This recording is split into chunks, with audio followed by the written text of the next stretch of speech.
اللهم لك صمنا وعلى رزقك أفطرنا وبك آمنا فتقبل منا واعف عنا يا الله. هنبدأ بالكبدة ونقول بسم الله.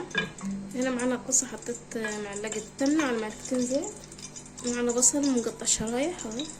هننزل بالبصل،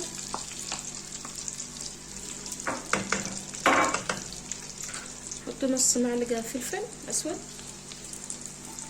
ربع معلقة كبيرة سكر عشان البصل يكرمل يعني ويبقى مسكر كده. هنقلب كده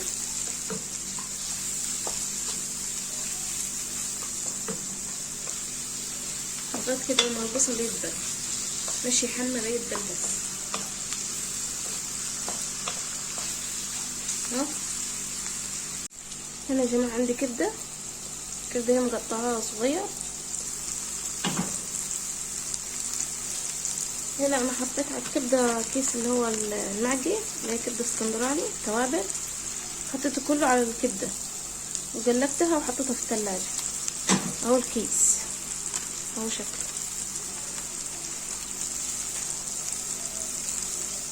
بيدي طعم حلو للكبدة يعني، لو ما عندكيش ما تحطيش.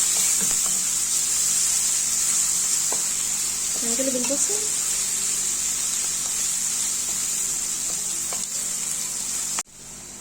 اهو كده، خلاص البصل دبل معايا اهو زي ما انتم شايفين. هننزل بالكبده،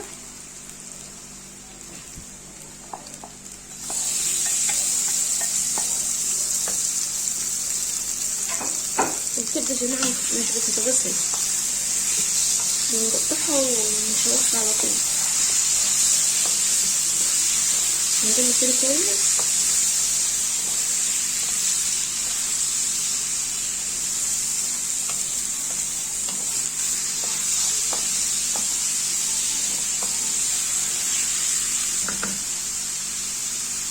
نيجي هنا بقى نعمل المكرونه. هنا هعمل المكرونه، جبت معلقتين زيت وحطيت المكرونه المرمريه اللي هي الصغيره دي اهي، طبعا على حسب الكميه اللي انت هتعمليها. نقلب كده تتحمر،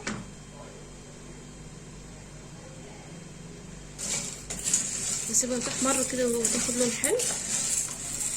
سواء تسيبيها عشان بتحمر بسرعه علشان تتحرق منك يعني. نقلب كده كويس.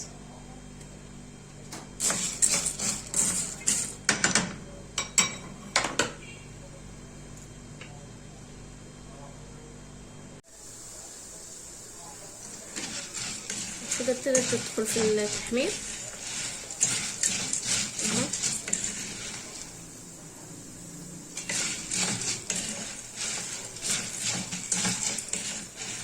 كده تمام، كده لونها حلو.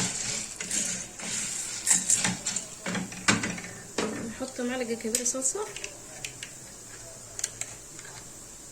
اهو كويس.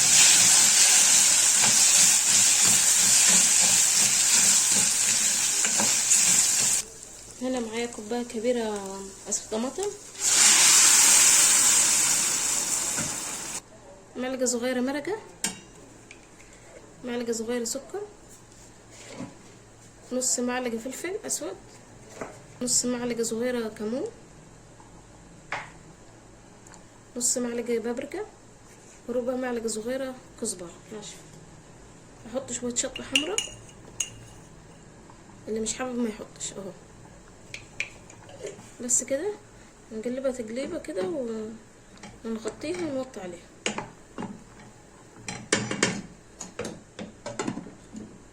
كده. المكرونه خلصت معانا. هنا كده عندي الكبده خلاص كده تمام.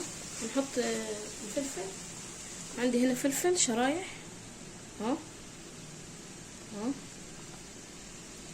شرايح كده، وعندي فلفل جروم برضو مقطعاها اهو حامر.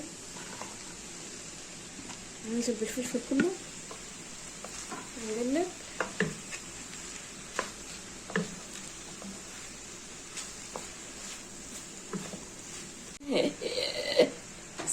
مش فيه صح. هنا عندي 3 فصوص توم مقطعاهم، هننزل عليهم على الكبده ونقلب كويس.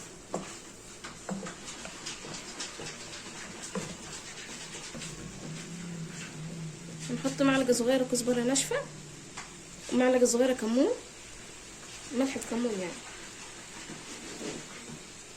معلقه فلفل اسود بملح اهو، متكترش عشان ما يملحش. احط معلقه صغيره دبس رمان،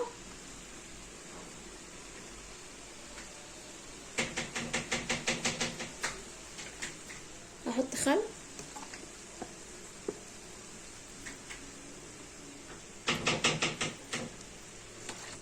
احط نص ليمونه،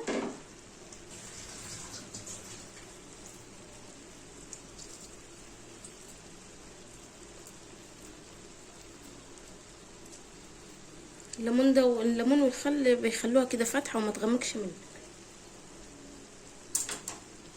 ونقلب كويس.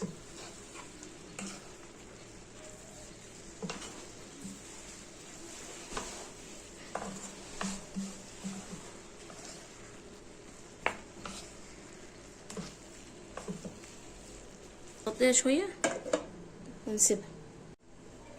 نشوف المكرونه مع بعض. شايفين شكلها جميل ازاي؟ هي لسه مستوتش،